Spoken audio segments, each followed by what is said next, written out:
بسم اللہ الرحمن الرحیم۔ حصول استقامت۔ احوال، اقوال اور اعمال میں استقامت کی طرف پہنچانے والے قریبی راستے کے لیے دو چیزیں ہوتی ہیں۔ دل میں آنے والے خیالات و وساوس پر کڑی نظر رکھی جائے، انہیں آزاد نہ چھوڑا جائے، اور یہ نہ ہو کہ انسان ان کے اندر بہہ جائے۔ فساد کی اساس اور جڑ یہی وسوسے ہیں، یہی شیطان اور نفس کا پہلا بیج ہے۔ جب بیج جڑ پکڑ جاتا ہے تو شیطان اسے بار بار پانی دیتا رہتا ہے، یہاں تک کہ یہ وساوس ارادوں کی شکل اختیار کر لیتے ہیں۔ پھر شیطان انہیں سیراب کرتا ہے، یہاں تک کہ یہ عزائم یعنی پختہ ارادے بن جاتے ہیں۔ پھر رفتہ رفتہ اعمال پر ان کے اثرات ظاہر ہونا شروع ہو جاتے ہیں۔ اس میں کوئی شک نہیں کہ وساوس اور خیالات پر قابو پانا ارادوں اور عزائم پر قابو پانے سے زیادہ آسان ہے۔ وساوس کے پختہ ارادے کی شکل اختیار کر لینے کے بعد انسان ان کے روکنے سے اپنے آپ کو بے بس محسوس کرتا ہے۔ انسان بہت کوتاہی کا مرتکب ہوا کہ اس نے وسوسے پر اس وقت قابو نہیں پایا جب وہ بہت ہی معمولی اور کمزور تھا۔ یہ ایسے ہی ہے جیسے ایک شخص نے خشک ایندھن میں پڑنے والے شرارے کو بجھانے میں لاپرواہی کی تو جب وہ بھڑک اٹھا تو اسے بجھانا اس کے لیے محال ہو گیا۔ اب سوال یہ ہے کہ ان وسوسوں اور خیالات کو روکنے کا کیا طریقہ ہے؟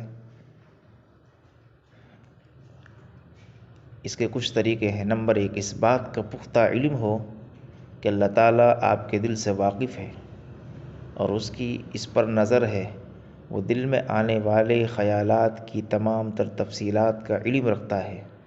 نمبر 2، اللہ تعالیٰ سے شرم و حیا کریں۔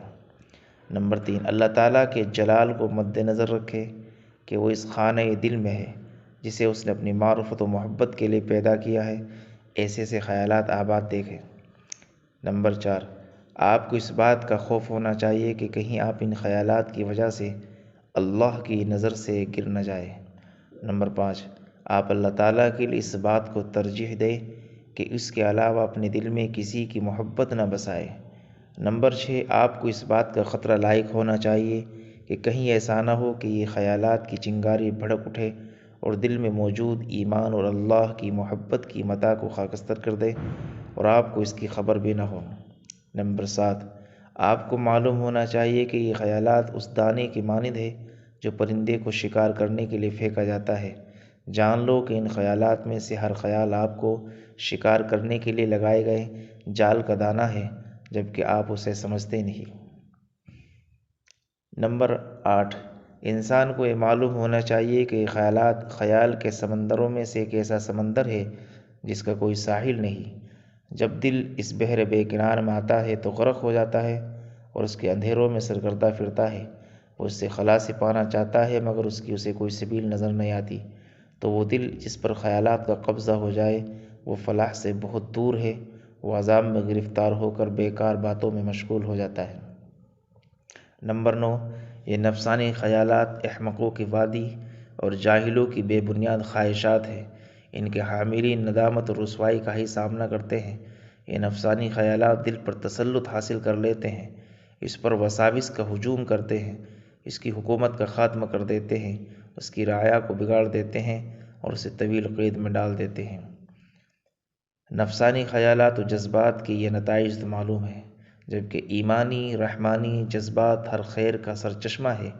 دل کی زمین میں اگر ایمان، خشیت، محبت، انابت، انعام کے وعدے کی تصدیق اور ثواب کی امید کے جذبات کا بیج بویا جائے اور انہیں یکے بعد دیگر سیراب کیا جاتا رہے، ان کا مالک ان کی حفاظت اور نگرانی مسلسل کرتا رہے تو اسے عمدہ پھل دستیاب ہوں گے۔ اس کا دل حسنات سے بھر جائے گا اور اعضاء و جوارح اطاعت کرنے لگیں گے۔ اللہ عمل کی توفیق نصیب فرمائے۔